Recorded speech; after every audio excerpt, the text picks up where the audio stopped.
présent, compte tenu de la contrainte de temps, nous allons, et comme je disais tantôt, nous allons passer au partage d'expérience. Service Afrique et Moyen-Orient a bien vouloir prendre la parole pour nous partager son expérience.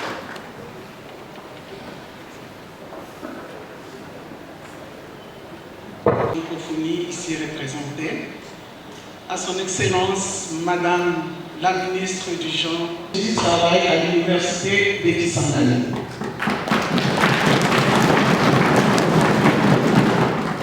Je suis mariée et mère de plusieurs enfants. École primaire chez nous au Katanga, précisément à Kamina. À Kamina, là où j'ai eu mon diplôme en pédagogie générale. Madame la ministre du Genre, Famille et Enfants. Pour moi, un honneur et un privilège de me tenir devant cette auguste assemblée en ce moment où nous clôturons le mois de la femme. Je remercie le comité genre du ministère des Affaires étrangères qui a bien voulu m'associer à cette organisation pour pouvoir partager avec les femmes des affaires étrangères, toutes les femmes, mon expérience au sein de l'administration. Il m'a été demandé d'échanger avec les femmes sur quelques points, à savoir mon parcours au niveau de l'administration. Quel conseil je peux donner à la génération montante et à toutes les femmes de l'administration? Les difficultés rencontrées tout au long de mon parcours, les moments de gloire, est-ce qu'il y en a eu? Ça, on va le savoir. Les causes de mon maintien à la centrale après ma nomination et l'élévation à la dignité d'ambassadeur. Est-ce qu'il y a eu question de discrimination ou pas? Pour toutes ces questions, je les ai regroupées en quelques sous-points. Je vais commencer par ma présentation. Je m'appelle Madame Pascaline Kyungu Numbi. Je suis du Grand Katanga. Je suis née dans une grande famille de 13 enfants, dont moi-même je suis chimère. Ma mère a eu 5 fois les jumeaux. C'est pas mon parcours. J'ai terminé l'université de Kisangani en 1996. Immédiatement après, je suis venu à Kinshasa. Et de là, directement, je suis arrivé au ministère des Affaires étrangères. De l'université au ministère des Affaires étrangères, comme stagiaire professionnel. En 1997, je suis arrivé comme stagiaire professionnel. De 1997 à 2000, j'étais stagiaire professionnel. J'étais à la direction des organisations internationales. On avait trouvé un bon directeur, il y avait de bons chefs, on avait bien été encadré à cette époque-là. Et de 2000, on a eu la chance, on n'a pas traîné comme stagiaire professionnel. Le 13 mars 2000, nous avons eu notre arrêté nous engageant à la fonction publique. Le 14 juillet 2000, les affaires étrangères nous avaient notifié comme étant admis sous statut au grade de ATB2 matricule 473 552. Le 16 juin 2000, j'ai été affecté officiellement à la direction des organisations internationales. En 2003, nous avons eu la chance d'être intégrés dans le corps du diplomate de la République. Entre 2007 et 2008, je quitte les organisations internationales pour la direction Europe. Là, je vous dirai pourquoi j'avais quitté les organisations internationales. De 2009, au niveau de la direction Europe, j'ai été désigné chef des bureaux Suède et Norvège à la division Europe occidentale. J'étais chargé des relations bilatérales entre la Suède, la Norvège et la RDC. Le 25 février 2011, j'étais notifié comme chef de division toujours à la direction Europe. Le 6 janvier 2015, je quitte la direction Europe, je rentre aux organisations internationales. Le 11 novembre 2021, nomination avril 2023, nomination comme directeur chef de service à la direction Afrique et Moyen-Orient.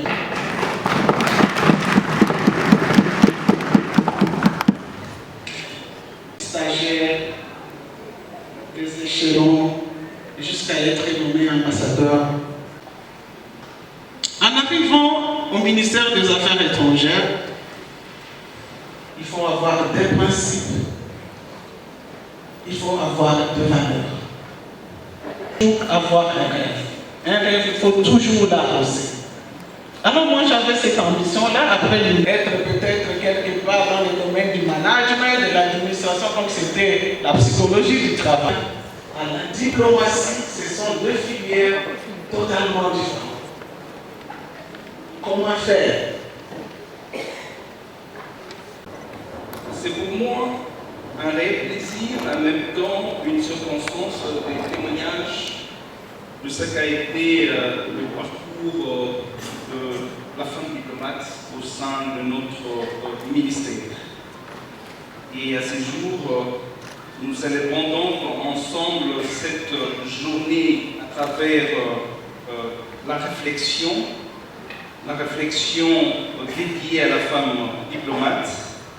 Donc, plus qu'une simple commémoration, c'est une journée qui constitue pour moi un moment privilégié et une occasion exceptionnelle de constater le parcours de la femme diplomate, étant donné que j'ai eu la chance d'être l'intérimaire permanent de Madame Msengechi, première femme secrétaire générale des Affaires étrangères, qui je rends hommage.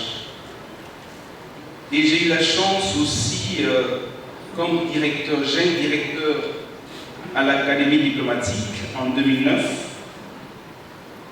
de sélectionner pour la première fois dans une promotion des 30 diplomates, 15 diplomates femmes, 15 diplomates hommes. Et c'est la 14.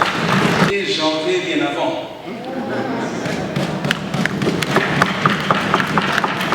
Mais je tiens à souligner que le critère de sélection de cette promotion de 2009 était d'abord que tous ces sélectionnés soient licenciés. Et ils étaient tous licenciés. Et lorsque je les ai présentés, j'ai d'abord présenté les diplomates avant de présenter les diplomates hommes, diplomates femmes. Donc il est très important pour nous, au regard aussi de cette thématique de cette année sur le numérique, de renforcer et de miser sur la formation et la capacitation du personnel dans l'ensemble, pour œuvrer ensemble, évoluer ensemble. La Journée internationale des droits de la femme arrive à cristalliser le mois de mars à travers le 8 mars comme une journée des politiques internationales, parce que la problématique de la femme n'est pas une problématique seulement nationale. C'est une problématique internationale, mais avec des actions au niveau régional, national et local, et même ministériel. Les actions doivent être déployées et développées à tous les échelles. Et puis cela pour pouvoir améliorer les conditions des femmes dans tous les domaines. Donc nous célébrons pas seulement une politique internationale, mais nous célébrons plutôt notre engagement partagé de pouvoir lutter contre toutes les formes de discrimination et croire à la femme et à ses capacités. Je tiens donc à féliciter les dames organisatrices pour cette mobilisation et vous assurer, comme dans le passé, mon soutien total, ensemble avec mon collègue secrétaire général de la coopération internationale. La thématique internationale est bien connue. Il y a aussi la thématique nationale, mais ce qui m'intéresse le plus ici, c'est la thématique sectorielle. La femme diplomate congolaise face aux enjeux de la numérisation pour l'égalité de sexe et l'autonomisation de femmes, avec comme sous-thème promouvoir l'inclusion de la femme dans l'éducation numérique pour la préservation de la paix et l'autonomisation de la femme. Le plus important, c'est garder le cap sur les objectifs, comme ça a été bien souligné, sur le principe, parce que il y a eu des précurseurs, comme je disais tantôt, Madame Musengeshi, mais il faut toujours miser plus et aller plus haut. Nous avons eu dans le passé la ministre des Affaires étrangères, Ekila Léona, diplomate en chef, avant même les puissances occidentales. Avant qu'il y ait des ministres des Affaires étrangères en Occident, nous avions une dame ministre des Affaires étrangères pendant la guerre froide. Ministre des Affaires étrangères, ambassadeur, elle a montré le chemin que vous êtes en train de poursuivre. Et donc, il faut toujours avoir à l'esprit qu'il faut renforcer nos capacités, mais il faut rester dans la ligne de la tradition de ceux qui ont précédé, qui ont touché le sommet de la diplomatie comme secrétaire général et comme ministre des Affaires étrangères. Ce qui est bien, c'est le fait qu'à travers l'engagement mondial, nous arrivons à avoir des textes, des accords, des traités internationaux qui permettent à ce que sur le plan national, indépendamment des cultures et des traditions, on ait une dynamique de conformité d'harmonisation permettant que le texte constitutionnel soit amendé et les autres textes puissent être harmonisés au regard de la constitutionnalité de la parité homme-femme. Un plaidoyer nécessaire pour garantir l'épanouissement et assurer. À l'occasion de la journée de réflexion de femmes du ministère des Affaires étrangères et de la coopération, dans ce beau cadre de la salle de conférence internationale sur le thème « La femme diplomate face aux enjeux du numérique pour l'égalité des sexes et l'autonomisation de la femme et de la jeune fille ». Je ne peux continuer ces mots sans rendre un hommage référent à son Excellence M. Félix Antoine Tshisekedi Tshilombo, chef de l'État, pour son engagement exemplaire à faire avancer la cause de la femme qui nous amènera à l'évolution et à son autonomisation. Exprimer toute notre gratitude à l'endroit de son Excellence Jean-Michel Samalukonde Kyenge, qui traduit fidèlement la vision du chef de l'État dans la mise en œuvre des politiques et programmes du gouvernement.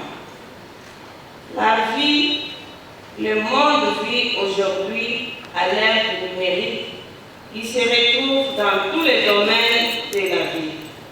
Le numérique a un impact positif ou négatif sur les activités humaines, car il est utilisé aussi bien par les criminels pour faire prospérer leurs activités que par ceux qui s'emploient à lutter contre les fléaux ou à promouvoir leur développement ainsi que celui de la communauté.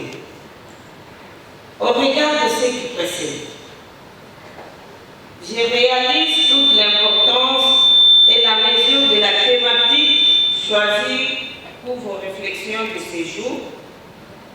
L'enjeu dans le numérique exige qu'on comble les fossés qui existent dans son usage entre les hommes et les femmes suivant les statistiques produites à l'issue des différentes études menées dans ces domaines.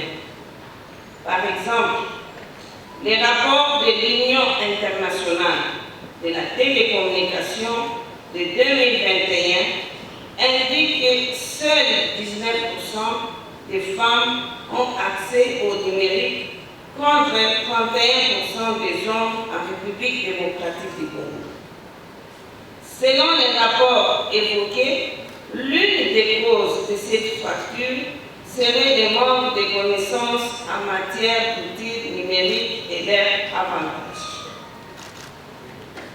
Par ailleurs, la réduction des inégalités entre les sexes dans tous les domaines nous amènera sans difficulté à l'autonomisation de la femme et de la jeune fille si elles sont outillées.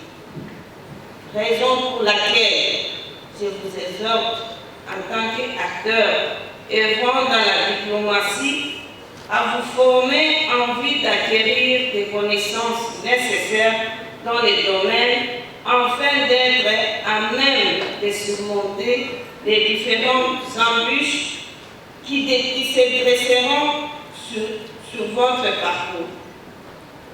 Je vous invite donc, en tant que diplomate, à vous servir efficacement et dans l'énorme risque de cet outil pour faire avancer la noble cause de la RDC que vous porterez sous d'autres cieux. Je vous encourage à ne pas utiliser cette nouvelle technologie dans ce qu'elle a de pervers, mais plutôt à capitaliser tous les aspects positifs liés à son bon usage pour le développement. Sur ce, je vous remercie pour votre aimable attention.